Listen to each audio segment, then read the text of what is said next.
الرجیم بسم اللہ الرحمن الرحیم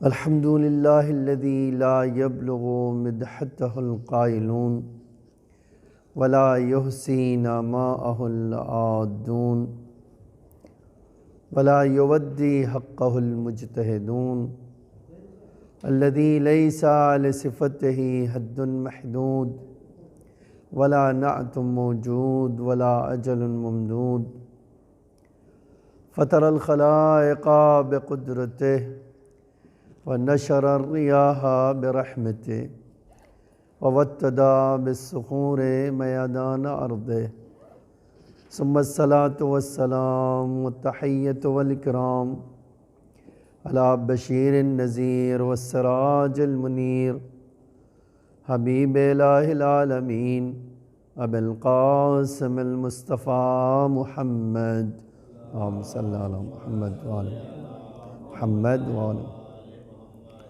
وعلی آلہ الطیبین الطاہرین المعصومین المظلومین الغر المیامین لا سیما الامام المبین بقیت اللہ فی الارضین الحجۃ الثانی عشر الامام المہدی المنتظر صلوات اللہ وسلامہ علیہ اما بعد فقد قال اللہ تعالی فی محکم کتابہ المجید وفرقانہ الحمید وقولہ الحق بسم اللہ الرحمن الرحیم وجعلناہم ائمۃ یہدون بامرنا لما صبروا. ایک صلوات پڑھیے محمد وآل محمد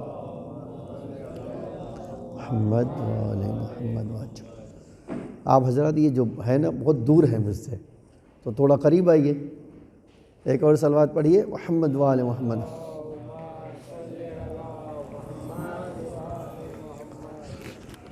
اللہ اپنی کتاب میں ارشاد فرماتا ہے، ہم نے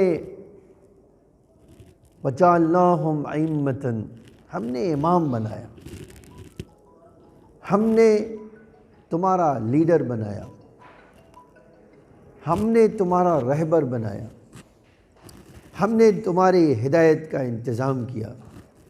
لیکن اس رہبر بنانے کے پیچھے، اس امام بنانے کے پیچھے، یہ ہدایت کے پیچھے ایک راز رکھا. جب تک وہ راز پورا نہیں ہوگا، جب تک اس راز کی تکمیل نہیں ہوگی، اس وقت تک ہدایت کے چراغ روشن نہیں ہوں گے. ہدایت کا چراغ روشن ہونے کے لیے آپ کے وجود میں، میرے وجود میں، اس امام کی ہدایت کا عکس پڑھنے کے لیے ضروری ہے کیا؟ لما صبروا. جب انہوں نے صبر کیا تو ہم نے امام بنایا، اور جب آپ صبر کریں گے تو نور امامت آپ پر پڑے گی. یہ قانون یاد رکھیے گا. آج جس امام حمام کی ولادت کی شب ہے، وہ 36 یا 37 ہجری میں پیدا ہوئے. 36 یا 37 ہجری میں اس دنیا میں آئے، اور 34 سال یا 33 سال امامت کے فرائض آپ نے انجام دیا. آپ کی مادر گرامی بڑی مشہور شخصیت تھی. آپ اسی سے اندازہ لگا لیں کہ جب امام کی ماں مدینے آئی تھی تو 100 کنیزیں ان کی خدمت کرنے کے لیے آئی تھی.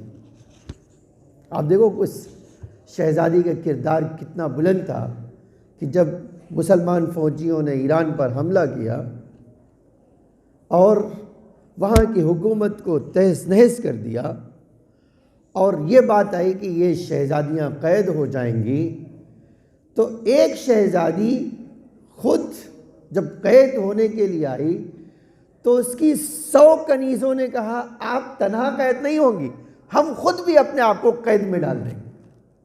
تو آپ دیکھیے آج جو دنیا میں ہے نا، دنیا میں جو قانون ہے، دنیا میں طریقہ ہے، مصیبت آتی ہے تو لوگ چھوڑ کے بھاگ جاتے ہیں، الا یہ کہ اتنی پرسنالٹی محبوب ہو، اتنی شخصیت پسندیدہ ہو، اتنا لائک کرتے ہو کہ کچھ بھی ہو جائے گا آپ کو نہیں چھوڑیں گے، مرنا گوارا ہے لیکن آپ کی ذات کو چھوڑنا گوارا نہیں ہے۔ یہ ہے اس امام کی ماں کا کردار کہ جب وہ قیدی بنی تو کیا ہوا، 100 کنیزوں نے ان کو گھیر لیا کہ شہزادی آپ تنہا قید ہو کر نہیں جائیں گی، ہم آپ کے ساتھ قید ہو کر جائیں گے۔ جب مدینے میں آئیں تو دیکھیے سنت تو کہنے والے بہت ہیں کہ سنت سنت سنت، میں ایک جملہ یہاں کہنا چاہتا ہوں، حقیقت میں اہل سنت ہم ہیں، ٹھیک ہے، سنی ہم ہیں۔ سنی کہتے ہیں کس کو؟ تو پیغمبر کی سنت پہ عمل کرتے، جس کو دور دور تک سنت کا خیال نہ ہو وہ تو اہل سنت کہلائیں، جن کی زندگی سنت میں رچتی ہو۔ ایسا کیسے ہو سکتا ہے کہ وہ اپنے آپ کو سنی نہ کہیں؟ تو آج ائمہ دیکھیے، بڑی کبھی آپ حدیث اہل بیت پڑھیے، روش اہل بیت، طریقہ اہل بیت پڑھیے تو آپ کو پتہ چلے گا کہ اس طریقے میں مولا علی علیہ السلام کا ایک جملہ موجود ہے کہ تمہیں کوئی چیز اچھی لگے یا نہ لگے، سنت ہے تو ضرور کرنا، اس لیے کہ امت محمد میں آنا فخر کی بات ہے، شرافت کی بات ہے، کمال کی بات ہے۔ تو تمہیں اچھا لگے یا نہ لگے، بہت سارے آج کہتے ہیں سرما لگائیں گے، کیا کہیں گے لوگ، نہیں ہے نا، عیب لگے گا نا، لیکن اللہ کا رسول کہتا ہے سرما لگانا تو مستحب ہے، تمہیں لگانا چاہیے۔ آج اسکن کی اتنی ساری پرابلمز ہو رہی ہے، جوانوں کو دیکھیں اسکن پرابلم ہو رہی ہے، اللہ کا رسول کہتا ہے اسکن کی پرابلم سے بچنا چاہتے ہو تیل لگاؤ۔ اور ہماری سوسائٹی میں دھیرے دھیرے کہ ایک لڑکا کہتا ہے میں تیل لگاؤں، ایک کام لڑکیوں کا ہے تیل لگانا، نہیں تو سنت کیا ہے؟ تیل لگانا، آپ کو لگانا چاہیے، اس سے مسام انسان کے مشام جو کھل جاتے ہیں۔ تو امام فرماتے ہیں کوئی سنت تمہیں اچھی لگے یا نہ لگے تم ضرور کر لینا، کیونکہ اللہ کے رسول کی حکمت اس کے پیچھے کھڑی ہوئی ہے، ٹھیک ہے۔ تو ہم یہ بات وہاں نہ جائیں، ہم پلٹ کے نہ جائیں۔ جب 100 کنیزوں کے ساتھ بی بی آئیں مدینے تو مسجد پیغمبر میں ایک جمگھٹا ہو گیا فوجیوں، ایک طرف فوجی ہیں، خلافت ثانیہ کا زمانہ تھا، ٹھیک ہے، جن کو وحشت اور جو ہے ظلم اور تبدد کے علاوہ کچھ آتا نہیں تھا، ان کا زمانہ تھا۔ اب جب مسجد میں مجمع لگ گیا تو ایک بار خلیفہ کی آواز آئی کہ بھئی ان لڑکیوں کا کیا کیا جائے، ان لڑکیوں کا کیا جائے۔ تو پلٹ کر اب جواب دیا، یہ کہا کہ بھئی ان کو مسلمانوں کے ہاتھ بیچ دیا جائے، ان کو مسلمانوں کے ہاتھ بیچ دیا جائے۔ غلام اور کنیزیں تو ہوتی اسی لیے ہے نا کہ بازار میں بک جائیں، یہ تو ہوتی اسی لیے۔ امام نے جب یہ سنا تو فرمایا کیا تمہیں سنت یاد نہیں ہے؟ اب جتنے لوگ تھے مجمع میں کہتے تو سنی تھے اپنے آپ کو، اور جب امام نے کہہ دیا کیا تمہیں سنت رسول یاد نہیں ہے، تو ایک بار سب کے کان، دیکھیے جب کوئی بات آپ جانتے ہو خالی ایک انسان متوجہ کر دے تو پھر کیا ہوتا ہے، دیکھیے ہوتا کیا ہے اس صورت میں، ارے ہاں یہ تو بھول گئے تھے ہم، ہاں رسول اللہ کی سنت ہے، تو کہ کیا سنت ہے یہاں پر، سنت ہے کیا چیز؟ تو پلٹ کے فرمایا سنت یہ ہے کہ اسلامی قانون کہتا ہے جو کسی بھی قوم کی شرافت مند بزرگ لوگ قابل احترام شخصیتیں ہوں ان کو بیچا نہیں جا سکتا ہے۔ تو کیا کیا جائے گا ان کے ساتھ؟ اسلامی قانون کیا ہے؟ اسلامی قانون کیا ہے یہ تو بتائیے. کہا اسلامی قانون ہے کہ اس لڑکی کو اختیار دیا جائے. آپ دیکھو اسلام کی خوبصورتی ہے. ایک کنیز ہے, ٹھیک ہے, اسیر ہو کر آئی ہے, ٹھیک ہے, مسلمان فوجیوں کے حملے سے فتح یاب ہو کر مسلمان ان کو لے کر آئے ہیں. لیکن اگر کسی قوم کی شرافت مند لڑکی ہے, شرافت مند خاتون ہے, تو اسلام کہتا ہے کہ اس کو بیچا نہیں جا سکتا, اس کی بے عزتی نہیں ہو سکتی ہے, اس کا احترام کرنا ضروری ہے. تو کیا کرے, کیسے احترام کرے؟ کہا احترام اس طرح ہے کہ کسی بھی مسلمان کو یہ چوائس کرنے کا اس لڑکی کو دیا جائے جس مسلمان کو چاہے چوائس کر لے. کس لیے چوائس کرے؟ اسے شادی کر لے. امام نے کہہ دیا. اب تو خلیفہ بھی کہنے رہا ہاں ہاں ہاں یہ رسول اللہ کی سنت ہے, تو ہمیں تو ایک ہی جملہ ہے, کرسی پہ بیٹھنا اور ہے, دین محمد کو یاد کرنا اور ہے. یہ نہیں ہوتا ہے. اسی لیے بی بی نے فرمایا تھا علی کو لے کر چاہو گے دین محمد تمہیں مل جائے گا, علی کو چھوڑ دو گے چند دن بھی نہیں ہوگا رسول کی سنت لوگ بھول جائیں گے. ہاں اب کیا کرنا چاہیے؟ کہا ہم نے بتا دیا سنت کیا ہے. ٹھیک ہے, سنت بتا دیا. تو اب امام نے پوچھا کون شہزادی ہے تم میں سے؟ دیکھیے امانت داری بھی کیسی تھی, جہانت داری بھی, کہتے یہ کنیزیں ہٹ گئیں, بی بی سامنے آ گئی, میں شہزادی ہوں, آپ کو اختیار ہے, جس کو چاہیے چن لیجیے. جس مسلمان کو اس مسجد میں کہیں گی یہ میرا شوہر ہے تو بس آپ کا شوہر ہے. دیکھو اس کو کہتے ہیں کیا, اللہ جب عظمت دیتا ہے تو سلیکشن بھی اسی طرح کا ہوتا ہے. نہیں, تاریخ نے لکھا ہے ایک بار مجمع پہ نظر ڈالی اور امام حسین کی طرف انگلی آ کر ٹھہر گئی. آقا اگر اختیار دیا تو یہ امام میرا شوہر ہوگا. ٹھیک ہے, بی بی آ گئی. ٹھیک ہے, امام حسین نے اپنی چادر ان کو دے دی اور لے کر گھر آ گئے. آپ دیکھو اس کی عظمت کیا تھی. اب تو 100 کنیزیں بھی آئی ہیں نا اس کے ساتھ. وہ کہا ہمارا تو کام تھا جہاں ہماری شہزادی جائے گی وہاں ہم خود ہی چلے جائیں گے. اب یہ مسلمانوں کو جس کا حصہ بنتا ہے ہم سے پیسے لے لو, ان سب کو آنے دو ہمارے پاس. لیکن آپ اور میں ہوتے ہوتے ایک بیوی کے لیے 100 کو اور 100 اور. لیکن امام تو امام ہے نا. عجب ہے شان, عجب ہے شان. جب مولا نے فرمایا تم نے اس کا انتخاب کیا ہے, وہ جوانیان جنت کا ایک سردار ہے. عجب فرمایا اس خوشی میں 50 کنیزیں اللہ کی راہ میں آزاد کر دیتی. چاہے شہزادی ہے, کوئی معمولی تو نہیں ہے نا. بس اتنی بات مجھے کرنا تھا. اس امام کی اولاد کون ہے؟ امام سجاد. اس شہزادی کے فرزند ارجمند ہیں امام سجاد. ہر امام کی ولادت میں جانتے ہیں کچھ چیزیں کامن ہیں ہر امام کی, حتیٰ شہزادی کے ساتھ بھی ہر امام کی ولادت میں ایک چیز کامن. کیا ہے وہ؟ یہ کہ اس دنیا میں آئے تو طیب و طاہر آئے. ان کی طہارت کی گواہی جب اللہ نے دی ہے تو غلاظت ان سے نزدیک نہیں ہو سکتی. ایک تو یہ چیز ہے. دوسری چیز جو ہے, جیسے اس دنیا میں آتے تھے تو پیشانی پہلے ہی سجدے میں رکھتے تھے, ہاتھوں کو اٹھاتے تھے, کہتے تھے گواہی دیتا ہوں اللہ ایک ہے, اس کا رسول یہ ہے, پھر میرے سے پہلے فلاں امام وہ ہے, اور اپنے تک آیا تھے میں فلاں امام اس نمبر کا ہوں. ہر امام میں یہ چیز آپ ان کی ولادت میں مشترکہ دیکھ سکتے ہیں.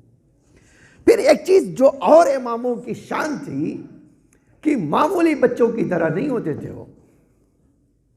وہ ایک دن اور دوسرے بچوں کا سالوں برابر ہوتا تھا. ان کی گروتھ بھی اتنی تیزی سے ہوتی تھی. اسی لیے شاید اللہ نے فرمایا ہے کہ میری طرف سے اماموں کو پہچاننا چاہتے ہو تو ایک معیار بتائے دیتا ہوں. بچہ گود میں ہوگا، قوم پوچھے گی، جب ماں پر انگلی اٹھائے گی تو حضرت عیسیٰ بول پڑیں گے کہ میری ماں پاکیزہ ہے، طیب و طاہر ہے. ٹھیک ہے، یہ معیار کیوں اللہ تعالیٰ نے بتایا؟ اور ان کو بتایا جو سارے اعتراض کیا. اگر آپ کہیں توپ کا گولہ مریم، جناب مریم کی طرف کر کے رکھا، پوری قوم ایک طرف حملہ کرنے کے لیے تیار ہے. مریم اس کو لے کر جاؤ. کہوں گی کیا میں؟ کس کو جواب دوں گی؟ کس کا منہ پکڑوں گی؟ کہا تم خاموش رہو گی، یہ بچہ بول اٹھے گا.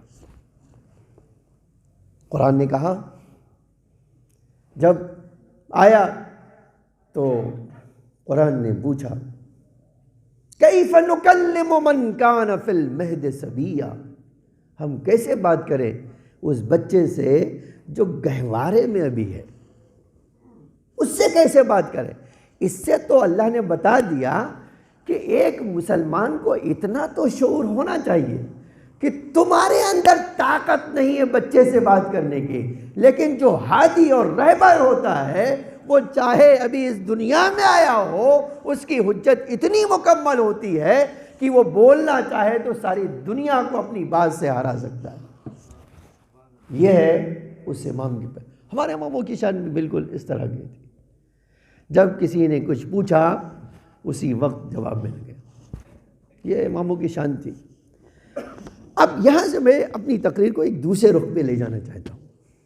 جانتے ہیں کیا؟ ایک 34 سال بہت بڑا ٹائم ہوتا ہے. 34 سال. اب 94 میں سن 61 ہجری میں کربلا ہوا تو 94 تک کون تھا امام؟ چوتھے امام. امامت کا دور ان کا تھا 94 یا 95 تک، تھوڑا سا اختلاف موجود ہے. تو اس 34 سال میں یا 33 سال میں امام نے کیا کیا؟ یہ بہت اہمیت ہر امام کے لیے. جو امامت کا پیریڈ ہوتا ہے نا وہ بہت اہم ہوتا ہے. تو مسلمانوں میں بہت سارے ایسے لوگ تھے جو کہتے تھے امام راکد ہے. امام راکد ہے مطلب کچھ نہیں کیا امام نے. یہ ماشاءاللہ کیسے ہو سکتا ہے امام ہو اور کچھ نہ کرے؟ اما ہمارے وہاں تو امام کا ہونا ہی آپ کی زندگی کا سبب ہے. تو کچھ بھی نہیں کرے گا تو یہ تو کرے گا ہی نا. اس کے وجود سے کائنات چل رہی ہے، زندہ ہے، تو یہی کر رہا ہے وہ. یعنی اگر واقعی کچھ نہ کرے، ہاتھ پہ ہاتھ رکھ کے بیٹھ جائے میں کچھ نہیں کروں گا، کہیں گے کس کا فائدہ کیا اس امام کا؟ تو ہم پلٹ کے کہیں گے اما اس کے سانس لینے سے تو کائنات سانس لے رہی ہے. اگر یہ سانس لینا بند کر دے تو کائنات مٹ جائے گی. تو اس کی سانس زندہ رہنا خود کائنات کی بقا کا سبب ہے. تو یہ تو عظیم فائدہ ہے. لیکن ہم اس سے آگے بڑھنا چاہتے ہیں. جو میں آج تو بہت سارے لوگ آ کر امام پر یہ الزام ہے آپ کچھ نہیں کر رہے، آپ امامت کی ذمہ داری معاذ اللہ پورا نہیں کر رہے. ٹھیک ہے، لیکن میں ایک چھوٹا سا مقدمہ ذکر کرنا چاہتا ہوں تاکہ آپ امام سجاد نے کیا کیا یہ سمجھیے. امام نے 170 جو آج تاریخ کہتی ہے 170 لوگوں کو ٹرینڈ کیا. ٹھیک ہے، ٹرینڈ کیا. ان کو کس بات کے لیے ٹرینڈ کیا؟ ایک ایسا علم اور ہنر عطا کیا، ایسا علم عطا کیا، ایسا ہنر عطا کیا کہ اس کے لیے یہ جملہ کہا جاتا ہے کہ یہ جو پلر ہے نا، یہ پلر کا کام کیا ہے؟ پلر جب کسی بھی چیز کو کہتے ہیں یہ پلر ہے تو اس کا مطلب کیا ہے؟ اس کے ارد گرد بہت ساری چیزیں گھوم رہی ہیں. پلر کا مطلب پوری بلڈنگ اسی پر ٹکی ہوئی ہے. اسی لیے تو یہ جو 170 انسان تھے نا وہ انسان نہیں تھے، وہ ایک پوری قوم تھی. یہ پوری قوم تھی. اسی لیے جو جہاں پر تھا، جہاں پر پہنچا نا، اس نے وہ معاشرہ بدل کر رکھ دیا. آپ اگر تاریخ، میں صحابہ کی تاریخ نہیں پڑھنا چاہتا ہوں، میں آنا چاہتا ہوں کہ امام اب کیسے دور میں امام تھے. 34 سال کا جو دور گزرا ہے نا، اس میں عبد الملک یہ بہت لمبے وقت تک خلیفہ رہا. یہ بدبخت کیسا تھا، میں خالی 2 جملے کہنا چاہتا ہوں. جب حج کا احرام پہن کے گیا، حج کا احرام پہنا اس نے اور حج کرنے گیا، تو کہ بھئی آؤ حج کے لیے تو عبادت کرنا ہوگی نا، طواف کرنا ہوگا، نماز طواف صحیح کرنا، یہ پورا کرو تاکہ تمہارا طواف اتر جائے. اس سے کہا خدا کی قسم مجھے نماز پڑھنے سے نفرت ہے، مجھے یہ طواف کرنے سے نفرت ہے، تو تمہارا احرام کیسے اترے گا؟ اس سے کہا اتارنے کے لیے یہ لو، اتر گیا. اترے گا کیا؟ میں نے اتار دیا، مجھے نماز سے نفرت ہے. تو اس کا جو مصاحب تھا، جو اس کا جو ہے سیکرٹری تھا آج کا کہیں، اس نے کہا کہ آپ کو پتہ نہیں ہے مسلمان آپ کو اس حالت میں دیکھیں گے تو کیا ہوگا، آپ تو خلیفہ بنے بیٹھے ہو نا. تو اس نے کہا دیکھو کچھ تم کر دو کہ یہ مسلمان یہاں سے دور چلے جائے. وہ کہہ حج کر لیا انہوں نے، ہو گیا ان کا، ٹھیک ہے. لیکن اس نے بڑی عجیب بات کہی. وہ سیکریٹری آیا باہر، پوچھا انہوں نے کہ طواف کریں گے نہیں کریں گے بھئی، یہ عبادت کریں گے؟ کہ نہیں، ان کا طواف تو اتر گیا، ان کا تو حج ہو گیا، بغیر طواف کیے بھی حج ہو گیا ان کا. تو جب یہ کہا تو کسی نے کہا کہ ہم تو گواہ ہیں اس نے طواف نہیں کیا. تو اس نے، ان کے سیکریٹری نے پلٹ کے کہا خدا کی قسم یہ آدمی وہ بن چکا ہے جس کے لیے قرآن نے کہا ہے کہ اس کے دل پہ مہر لگا دی ہے، تو اب اس کو کوئی عبادت اچھی لگنے والی نہیں. ٹھیک ہے، ایسے آدمی کے زمانے میں کون رہ رہا ہو امام؟ آپ جانتے ہیں یہ سانس لینا اس کے زمانے میں امام کے لیے دشوار تھا. آپ جان لیجیے. تو کیا کرتے تھے امام؟ سیدھا راستہ اپناتے، قرآن. میں نے اسی لیے آیت یہ پڑھی تھی، قرآن سے ہدایت کرنا. اچھا قرآن سے ہدایت کریں گے تو پھر نہیں ہو سکے. ایک چیز امام کی مشہور ہے، آپ پوری تاریخ میں شاید اس طرح کا علم کوئی امام کے بغیر نہیں رکھ سکتا ہے. اس لیے آپ دیکھیں ایک بہت امام کہتے تھے کسی سوال کا جواب قرآن میں کہا ہے وہ مجھ سے پوچھ لو، میرے علاوہ کوئی نہیں بتا سکتا. کوئی بات کا جواب این ہوا فی القرآن، قرآن میں کہا ہے وہ پوچھ لو. اب جب میں آیا ہوں نا یہاں تو میرے اب یہ پوری تقریر ہونے والی چاہیے کہ امام سجاد نے قرآن سے لوگوں کو کیسے ہدایت کی. یہ ہے امام کا بڑا عظیم کارنامہ. اس لیے کہ صرف قرآن کا عالم اگر کوئی ہو سکتا ہے. اب ایک حدیث پڑھ دیتا ہوں میں، القرآن یہدی الی الامام والیمام یہدی الی القرآن. قرآن امام کا پتہ دیتا ہے اور امام قرآن کا پتہ دیتا ہے. یہ حدیث کا جملہ ہے. تو آپ سوچ سکتے ہیں کہ امام یہ کہہ رہے ہیں کہ این ہوا فی القرآن، یہ مجھ سے پوچھو. اب دیکھ میں مثال نہیں آتا ہوں تاکہ آپ کے لیے بات واضح ہو.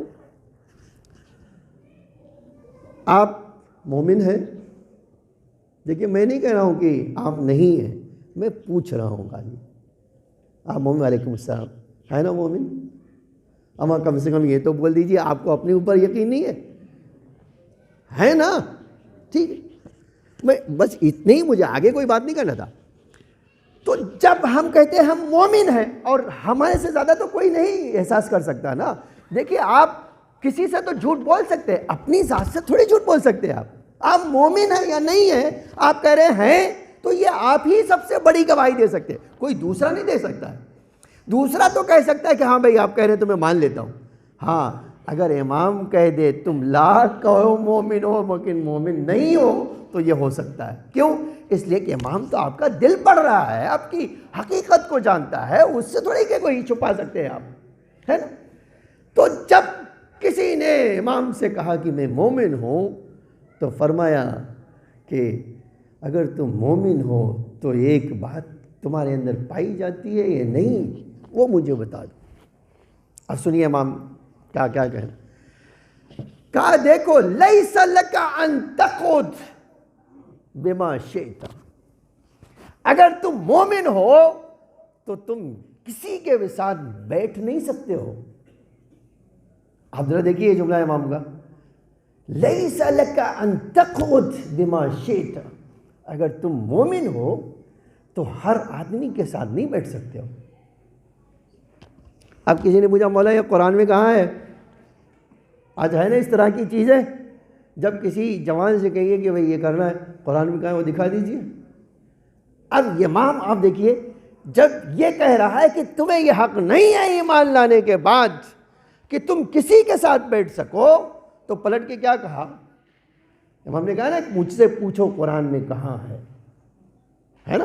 اب تو امام نے فرمایا ان اللہ یقول فی کتابہ, اللہ اپنی کتاب میں کہتا ہے لا تقعد بعد الذکر مع القوم الظالمین. جب تمہیں اللہ نے اپنی طرف ہدایت کر دی تو اب ظالم کے ساتھ نہیں بیٹھنا. آپ دیکھو ہے نا آیت. اب میں نے تو کہا نہیں کہ میں تو کہوں گا نہیں, آپ مومن ہیں, تو امام کیا کہہ رہے ہیں جب کوئی مومن بنتا ہے تو ہر کسی کے ساتھ نہیں بیٹھ سکتا. بیٹھنے کے لیے کیا ہوگا؟ ایک شرط ہے کہ ظالم نہ ہو. یہ قرآن کہہ رہا ہے. اگر میں کہہ دوں آپ سے اور کوئی کہہ دے ظالم کے ساتھ نہ بیٹھیے, تو آپ کو کہنا پڑے کہ گھر میں بیٹھ جاؤں, کیونکہ ظالم کی تو تعریف بڑی. ظالم کس کو کہتے ہیں؟ ایک گناہ کیا تو ظالم ہے نا. تو کہتے بیٹھیں گے کہاں؟ سوائے معصوم کے تو کوئی ملنے ہی والا نہیں ہے اتنی آسانی سے. لیکن ہم دیکھیں یہ امام الکلام, اسی لیے کہتے ہیں کلام امام الکلام. پھر دوسرا جملہ امام نے ارشاد فرمایا, کہا ایک تو تم کسی کے ساتھ بیٹھ نہیں سکتے ہو, اور دوسرا یہ جملہ سن لیجئے. امام فرماتے ہیں لیس لک ان تتکلم بما شئت, تمہیں یہ حق نہیں ہے کہ جس سے چاہو بات کر لو. میرے مولا اب بات کرنے بھی پابندی ہے. فرمایا میں نہیں کہہ رہا ہوں, یہ قرآن کہہ رہا ہے. ہدایت دیکھیے ہوتی کیا ہے. امام جب ہدایت کرتا ہے تو دیکھیے اس کا طریقہ کیا ہوتا ہے. امام کہہ رہے ہیں لیس لک ان تتکلم بما شئت, تم جس سے چاہو بات کرنا. ایسا نہیں ہو سکتا ایمان لانے کے بعد. ایمان کی کس بلندی پہ ہمارا آقا ہمیں دیکھنا چاہتا تھا. آپ دیکھو ہے نا ہدایت کا یہ معیار. ہر آدمی سے تم بات نہیں کر سکتے ہو. اب مولا قرآن میں کہا ہے یہ بتا دو, ہے نا. اب تو سوال آتا ہے جی امام نے خود ہی کہا ہے کہ کوئی آیت, جب میں کوئی بات کہہ رہا ہوں تو مجھ سے پوچھو قرآن میں کہاں ہے. کہا ان اللہ یقول فی کتابہ, اللہ اپنی کتاب میں کہتا ہے لا تقف ما لیس لک بہ علم. دیکھو جب تک تمہیں کسی چیز کا علم نہ ہو زبان سے باہر نہیں نکالنا, پہلے علم حاصل کر لینا. کیوں؟ آگے بھی ہے آیت. اس لیے کیا یہ اللہ کیا کہتا ہے, کہتے ہیں لِأَنَّ السَّمْعَ وَالْبَصَرَ وَالْفُؤَادَ, اس لیے کہ تمہاری آنکھوں سے, تمہاری کان سے, تمہارے دل میں جو چیزیں گزر رہی ہیں کان عنہ مسئولا, اللہ اس کے بارے میں تم سے پوچھنے والا ہے. بات کیا, پیچھے کیا دلیل سی تھی وہ بات کیا. ایمان کا ایک درجہ ہے. ایک یہ مرحلہ ہو گیا, تو نہ بیٹھ سکتے ہو اور نہ ہی جس سے چاہو جہاں چاہو نہ بیٹھ سکتے ہو, اور نہ ہی جو چاہو زبان سے کہہ سکتے ہو. آپ یہ یاد رکھیے, دو چیز کنٹرول کر لیجئے, ایمان کی سلامتی امام عطا کرے. یہ بہت عجیب بات ہے. امام عطا کرتا ہے, کہتے آؤ ایمان کیا ہے سمجھو تم. ٹھیک ہے. ایک اور بات امام نے فرمایا یہاں, اب لیس لک ان تسمع ما شئت, دیکھو تمہیں یہ حق نہیں ہے جو چاہو سن لو. اچھا کتنے اسمارٹ لوگ تھے, دیکھیے کتنے اسمارٹ لوگ تھے سننے کے معاملے میں. سننے کے معاملے میں بہت سارے لوگ بڑے اسمارٹ ہیں یہاں. میں یہ جملہ کہہ رہا ہوں تو اس کے پیچھے دلیل ہے, آپ سن لیجئے. چھٹے امام سے کسی نے کہا مولا واش روم جاتا ہوں واش روم جاتا ہوں، ٹھیک ہے، بازو سے گھر والوں سے میوزک آتی ہے، تھوڑی دیر اور بیٹھ جاتا ہوں. اب وہ نہیں کہہ رہا میں میوزک سننے جا رہا ہوں، وہ کیا کہہ رہا ہے؟ وہ تو کہہ رہا مولا میں تو واش روم جا رہا ہوں، لیکن میں کیا کروں، میں گھر کے بازو میں جو گھر ہے وہاں میوزک چلتی رہتی ہے. اب وہ چل رہی ہے، میں بیٹھا ہوں، تھوڑی دیر اور بیٹھ گیا. امام نے کیا فرمایا؟ آپ دیکھو، اس کو کہتے ہیں کہ آپ اگر مومن ہو تو آپ کو حق نہیں ہے جو چاہو سن لو، ٹھیک ہے، آپ کو حق نہیں ہے جو چاہو سن لو. تو اب کیا بولا؟ تھوڑی دیر بیٹھ جاتا ہوں اور زیادہ. امام نے کہا اس کا مطلب یہ ہے کہ تمہارا مسئلہ وہ نہیں ہے، تمہارے دل میں ایک گناہ کی محبت پائی جاتی ہے جو اتنی دیر تمہیں بٹھائے رکھتی ہے. ٹھیک، یہ اسی لیے میں نے کہا بڑے اسمارٹ لوگ ہیں. آج اگر کسی سے پوچھئے کہیں میں کیا سن رہا ہوں، ارے بھائی بازو سے آ رہی آواز تو میں سن لیا تو کیا ہوا؟ سچ بات ہی کوئی نہیں ہوا. ہمارے وہاں ایک سماع الگ ہے، ٹھیک ہے، یہ جو ہے سننا ایک الگ ہے، کان میں آواز آنا الگ ہے. آپ ہندوستان میں رہتے ہیں اور نہیں، آپ زندگی گزار نہیں سکتے اگر یہ اس طرح کا قانون نہ ہو. وہ کیا قانون؟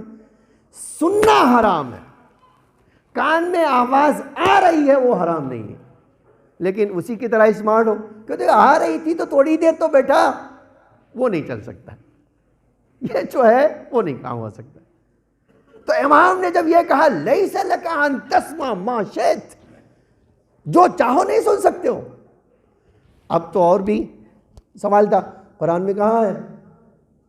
فوراً کہہ دیا، ایک جملہ فرمایا، کہا ایک آیت نہیں ہے، لِأَنَّ السَّمْعَ وَالْبَصَرَ، اس لیے کہ تمہاری سماعت کے بارے میں اللہ تم سے پوچھنے والا ہے. یہ کان دیا تو یوز کہاں کیا؟ یہ آنکھ دیا تو یوز کہاں کیا؟ ٹھیک ہے. ایک مرحلہ یہ آپ دیکھیں کہ امام نے ایک اور آیت پڑھی اس میں، وہ میں چونکہ محفل ہے بہت خشک نہ ہو تو اس لیے سنانا چاہتا ہوں. کہا تمہیں نہیں پتا اللہ اپنے رسول سے کہتا ہے اے میرے حبیب انکا لا تسمع الموتى، اے میرے حبیب آپ مردوں کو کچھ سنا نہیں سکتے. اب دیکھیے یہ قرآن کی آیت ہے نا، اللہ کا رسول، اللہ کہہ رہا اپنے اے میرے حبیب انکا لا تسمع الموتى، تم مردوں کو کچھ سنا نہیں سکتے. سوال، مردے سنتے ہیں یا نہیں؟ سورہ حدید پڑھیے، سورہ حدید پڑھیے. سورہ حدید میں آیا کہ جب کوئی مرتا ہے تو اس کے دیکھنے کی اور سننے کی طاقت کئی گنا بڑھ جاتی ہے. حتیٰ میں نے روایت میں یہ دیکھا ہے، دیکھیے بڑی عجیب بات ہے یہ، میں نے روایت میں دیکھا کہ جب کوئی جو ہے قبرستان سے عزیز مرنے والا کا جانے لگتا ہے تو اس کے پیر کی آہٹ بھی مردے دور تک سنتے ہیں. میرا رشتہ دار جا رہا ہے، دور جا رہا ہے، یہ سنتے ہیں وہ. تو اب ایک سوال ہے، ایک طرف سے قرآن کہہ رہا ہے کہ اے میرے حبیب آپ مردوں کو کچھ نہیں سنا سکتے ہو، مردے نہیں سنتے آپ کی بات. دوسری طرف سے سورہ حدید کیا کہتا ہے؟ یہ تو آپ کچھ زیادہ ہی سننے لگے ہیں، اب تک تو صحیح نہیں سنتے تھے، اب تو کچھ زیادہ ہی سننے لگے. تو یہ دونوں باتیں جمع کیسے کریں؟ ہاں اب اس کی دلیل ہمیں مل جاتی ہے. کہاں مل جاتی ہے؟ جب جنگ احد ہوئی کچھ لوگ بھاگنے لگے، ٹھیک ہے، اور کچھ لوگ تو اتنے سرپٹ بھاگے کہ 3 دن تک واپس ہی نہیں آئے، ایسے بھی بھاگنے والے تھے. اور اللہ کا رسول جنگ فتح ہو گئی تو مسجد میں بیٹھ کے کہہ رہا ہے بھائی ان لوگوں بھاگے ہوئے بھگوڑوں کو بلاؤ، جو بھاگے ہوئے لوگ ہیں ان کو بلاؤ. اب وہ آگے، جب آ گئے تو اللہ کا رسول پوچھ رہا ہے کہ بھائی تم جو ہے بھاگے کیوں؟ تم کو بھاگنا چاہیے تھا، تم تو نہیں بھاگنا چاہیے، تم بھاگے کیوں؟ تو انہوں نے پلٹ کے کہا کہ اے اللہ کے رسول ہم بھاگے تو اس کی وجہ ہے کہ کیا وجہ ہے؟ کیا میں تمہیں آواز دے دے کر نہیں بلا رہا تھا بھاگو؟ نہیں، میں یہاں ہوں، آ جاؤ، آؤ میرے پاس، میں زندہ ہوں. تم کیوں بھاگ رہے ہو؟ لیکن جتنا آپ کہہ رہے تھے لوگ اتنا ہی سرپٹ بھاگ رہے تھے. اللہ کے رسول تو بلا رہا تھا اور یہ بھاگ رہے تھے. تو جب اللہ کے رسول نے بلایا، سامنے بٹھایا، تم کیوں؟ ہم میں بلا رہا تھا، میری آواز نہیں سنائی تھی. تو پلٹ کے کیا کہا جانتے ہیں آپ؟ پلٹ کے کہا کہ اے اللہ کے رسول، آپ کی آواز سنائی نہیں دی ہمیں. دیکھیے اب وہی میدان ہے نا، ایک ہی تو میدان ہے. میدان احد تو ایک ہی ہے نا. جب میدان احد ایک ہے، اللہ کا رسول آواز دے رہے کہ بھاگو نہیں میں زندہ ہوں، تو کچھ لوگ تیزی سے بھاگ رہے ہیں اور کچھ لوگ اسی جگہ پہ جمے ہوئے ہیں. تو اللہ کے رسول کو آپ پوچھنے کا حق ہے یا نہیں کہ بھئی تم کیوں بھاگے، تم کیوں نہیں بھاگے؟ جب ایک سے پوچھا تو کہا کہ ہمیں اے اللہ کے رسول ہمیں آواز تو سنائی دی ہی نہیں، آپ کی آواز ہی نہیں سنائی دی. دوسرے سے پوچھا کہ اے اللہ کے رسول ہمیں صرف آپ ہی کی آواز سنائی دی. اب مسئلہ کیسے حل ہو؟ آپ اس بات کو، آج ٹیلی فون کا زمانہ ہے نا، ٹیلی فون تو ماشاءاللہ ہر آدمی کے پاس ہے. ایک بار دیکھیے اللہ کی شان دیکھیے کیسی عجیب ہے. آپ کا دوست جو ہے ہیلو کہے گا، اچھا تم ہو، آپ کو اس کو نام بتانے کی ضرورت نہیں. کیوں؟ اس لیے کہ آپ کو اس آواز سے اتنی محبت ہے، اتنا اس کے قریب ہے. ادھر ہیلو کہا، اچھا تم ہو. اور اگر کوئی محبوب ہو تو میں نے بڑے احتیاط سے کہا ہے، تو تم تو چہک پڑیں گے، ارے ماشاءاللہ تمہاری آواز سننے کو ترس گئے تھے، ہے نا. کیسے جان لیتا ہے انسان؟ کیسے جانتا ہے؟ آپ نے سوچا کبھی کیسے جانتا ہے؟ تو جواب یہ ہے کہ اس کو اس آواز سے محبت ہے. بالکل اسی طرح جیسے ایک دن کا بچہ ماں کے پہلو میں چوں سے کرتا ہے، اٹھ کے بیٹھ جاتی ہے. پوچھو اتنی سی آواز سنائی دی، شوہر کو نہیں سنائی دی؟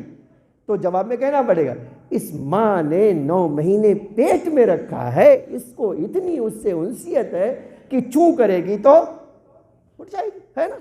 بس یہی مسئلہ تھا. جس کو رسول سے محبت تھی اس نے رسول کی آواز سنی، جس کو شیطان سے محبت تھی اس نے رسول کی آواز نہیں سنی. اللہ کا رسول کیا کہہ رہا ہے؟ اللہ کیا کہہ رہا ہے؟ انکا لا تسمع الموتى، اے میرے حبیب تم مردوں کو بات نہیں سنا سکتے ہو. اس کا مطلب کیا ہے؟ جنگ میں دوڑ تو رہے تھے، لیکن اسلام کہہ رہا ہے یہ انسان نہیں دوڑ رہے، یہ تو مردے دوڑ رہے ہیں، یہ تو مردے دوڑ رہے ہیں.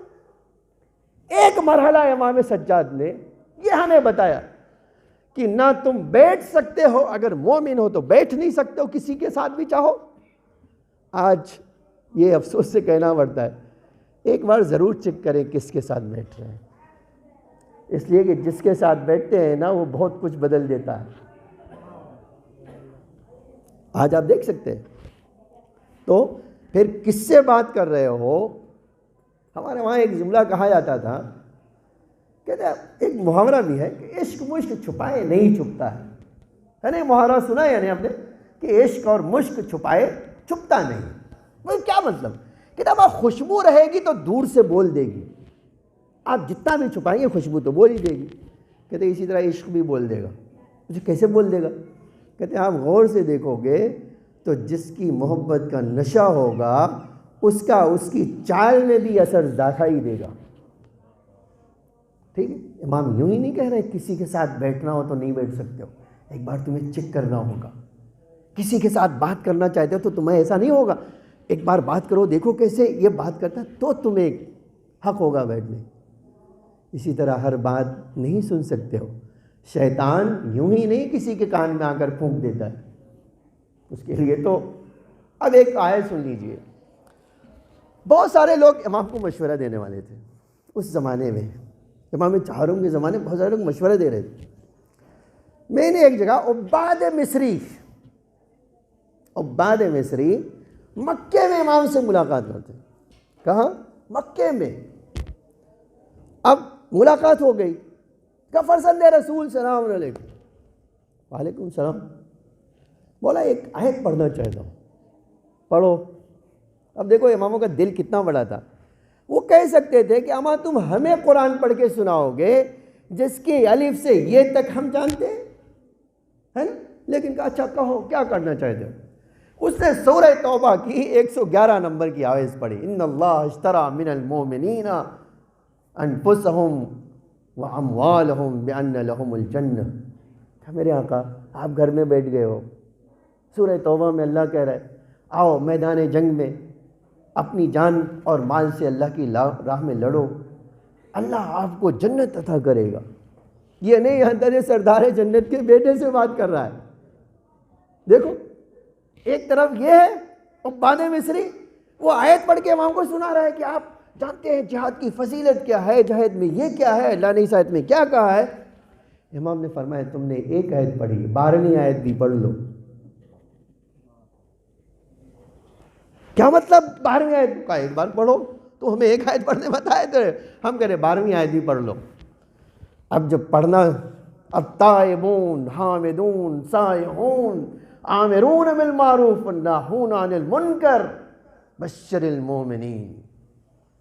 امام نے کہا یہ 9 چیز جب کسی میں پا جانا تو ہمیں بتانا، ہم جہاد کرنے کے لیے آ جائیں گے۔ آپ دیکھو 9 چیز کسی میں پا جانا تو آنا ہمارے پاس، ہم ہمیشہ جہاد کرنے کے لیے تیار ہیں۔ خالی کہہ دینے سے کوئی جہاد نہیں کر سکتا۔ ٹھیک، ایک مرحلہ یہ ہے، آپ دیکھ لیجیے کہ لوگ آ کے امام کو سکھانا چاہتے ہیں، اور امام کہہ رہا ہے دیکھو تم جو ہمیں سکھانا چاہتے ہو تو تمہاری غلطی یہ ہے، ہم اہل بیت وہ ہیں جو سیکھ اور سکھا کر آئے ہیں، ہمیں کوئی سکھا نہیں سکتا ہے، ہمیں کیا سکھاؤ گے، ہم تو اللہ کی طرف سے سیکھ کر آئے۔ اور تیسرا مرحلہ، اب میں پڑھوں یا نہ پڑھوں، میں تھوڑی سے ایک تیسرا مرحلہ چھوڑ دیتا ہوں، آ جاتا ہوں ایک دوسری طرف۔ ایک شان یہ تھی کہ اماموں نے قرآن سے، اس زمانے میں امام سجاد نے جتنے لوگ تھے سب کے سامنے قرآن سے دلیل پیش کر ہدایت کی۔ ٹھیک ہے، ایک کام آپ امام نے یہ کام کیا۔ لیکن دوسری طرف آپ دیکھیں اگر تو جانتے ہیں امام کا ایک کام کیا تھا؟ اپنے شیعوں کا ہاتھ پکڑ لینا، اپنے شیعوں کی فریاد کو پہنچ جانا۔ اب میں خالی ایک یہ واقعہ سناؤں اور بات ختم کر دیا میں نے۔ ایک آدمی آ کر کہتا ہے امام سے، مولا سجاد میرے ساتھ بہت ساری پریشانی ہے، میری بیوی کی حالت ٹھیک نہیں ہے، میں بہت زیادہ مقروض ہو گیا ہوں، اے میرے آقا میں بہت زیادہ مقروض ہوں، اے میرے آقا میری فقیری کی حالت یہ ہے کہ میں اب سانس بھی میرے لیے گھر والوں کے سامنے لینا دوبھر ہو گیا ہے میرے آقا۔ امام نے سن لیا، اور جب وہ جا رہا تھا تو اس کی آنکھوں سے آنسو جاری جا رہا ہے اور آنکھوں سے آنسو ٹپک رہے۔ اتنے میں ایک منافق ملتا ہے، کہتے ہیں تمہارے اماموں کی بڑی عجب شان ہے، ایک بار تو ان کے پاس اتنی طاقت ہے کہ زمین و زمان پلٹ دیتے ہیں، اور کبھی ایسا ہوتا ہے کہ تم حاجت بیان کرتے ہو ان کی آنکھوں سے آنسو جاری ہو جاتے، ان کی آنکھوں سے آنسو جاری ہو جاتے۔ یہ تو سمجھنے سے باہر ہے۔ عجب شان تھی، ہمارے پاس یہ تاریخ میں ہے کہ ایک بار امام آئے، یا وہ امام کی طرف گیا، یا وہ امام کی طرف گیا یا امام اس کی طرف آئے۔ جب امام آئے تو اس کی آنکھوں سے آنسو جاری تھے۔ پوچھا کیوں رو رہے ہو؟ کہا فرزند رسول تانا جو ہے، تانا قبول نہیں ہے، آپ کی ذات کو کوئی بہانہ بنا کر ہمیں تانا مارے، صبر کرنا تو فقیری پہ منظور ہے، لیکن اس طرح منظور نہیں کہ کوئی آپ کا نام لے کر تانا دے۔ امام نے کہا اچھا ایسی بات ہے، آؤ کیا ہے؟ فقیری ہے، ہاں یہ 2 سوکھی روٹی لو جاؤ۔ دیکھو امام کا امتحان بڑا عجیب ہوتا ہے، ہاں 2 سوکھی روٹی لو، اللہ تمہیں 2 سوکھی روٹی سے پیسے والا بنائے گا، جاؤ۔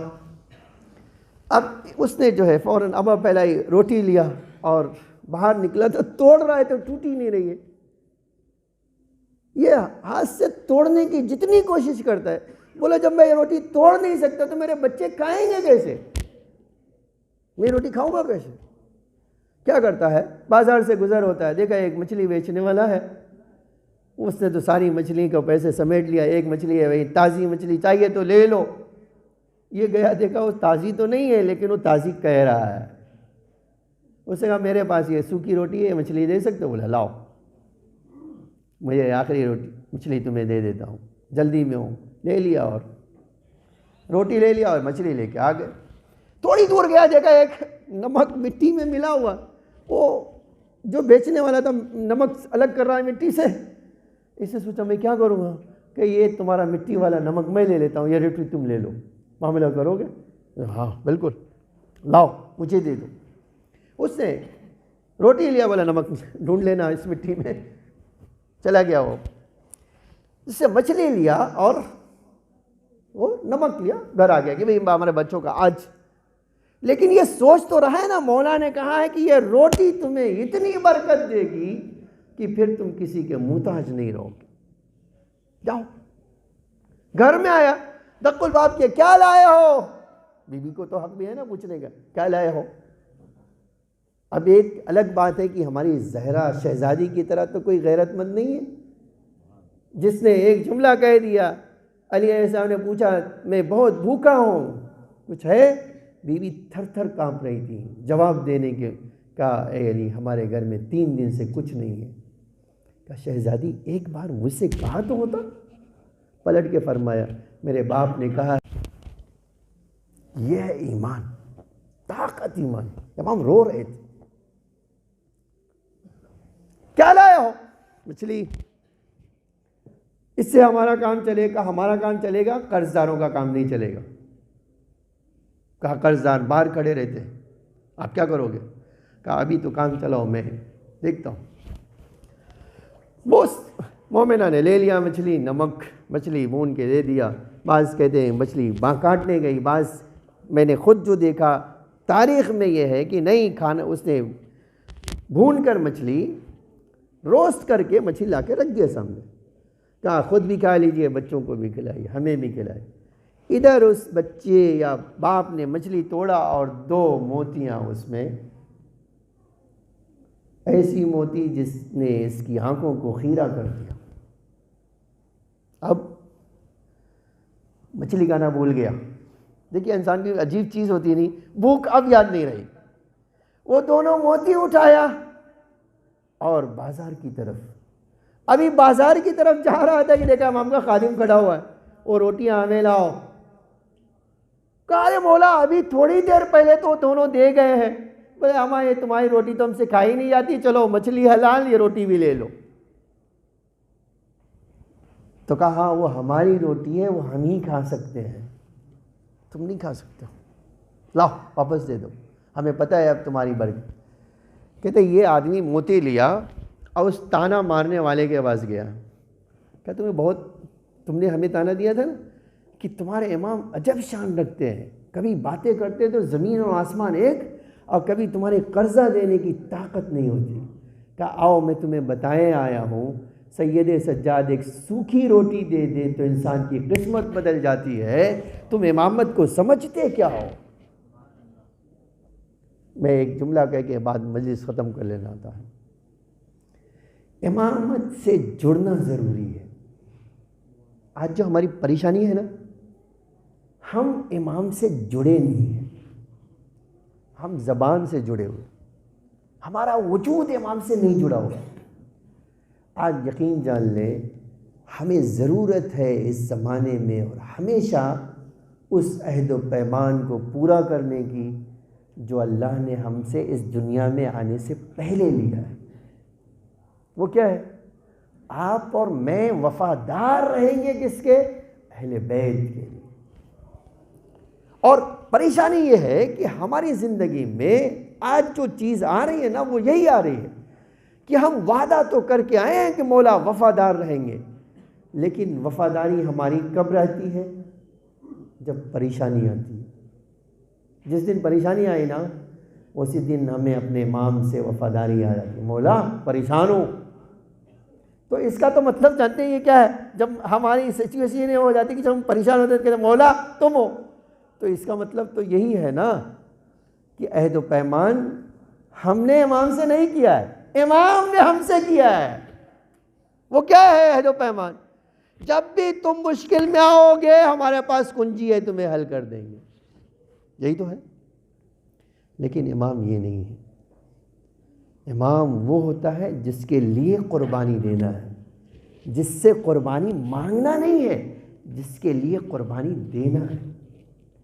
ایک بار آپ سیکریفائی کرو، وہ امام وہ ہوتا ہے جو ایک ذرے کو آفتاب بناتا ہے، اس کا کام ہے یہی۔